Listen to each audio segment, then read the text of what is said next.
আমাদের ভারতবর্ষে অনেক আগে, আমাদের জন্মের অনেক আগে ছিল মাতঙ্গিনী হাজরা। তিনি আমাদের দেশটাকে স্বাধীন করার জন্য গুলির পর গুলি খেয়ে গেছে, গুলির পর গুলি খেয়ে গেছে।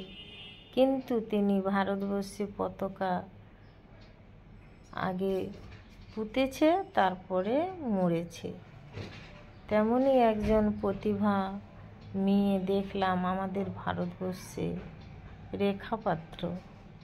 মা বোনেদের ইজ্জত রক্ষা করার জন্য অনেক প্রতিবাদ করেছে, অনেক আন্দোলন করেছে, এখনও করছে, এখনও বলছে যে মা বোনেরা আমার সঙ্গে আছে, তাদের লড়াই তারাই লড়ছে, আমিও তাদের সঙ্গে আছি। আমি সাধারণ গৃহবধূ, না আছে আমার ঘরবাড়ি, না আছে আমার শিক্ষা যোগ্যতা, আমি সবার সঙ্গে লড়ছি আমাদের সম্মান রক্ষা করার জন্য।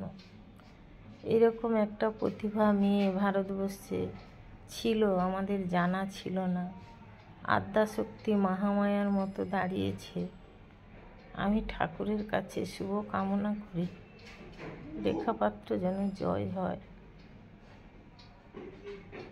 রেখা পাত্রের জন্য জয় হয়।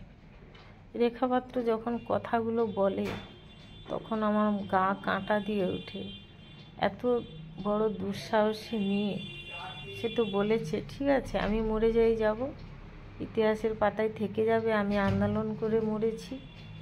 কিন্তু সে পিছিয়ে যাওয়ার মেয়ে নয়। তাকে তোমরা সবাই বিপুল ভোটে জয়যুক্ত করুন।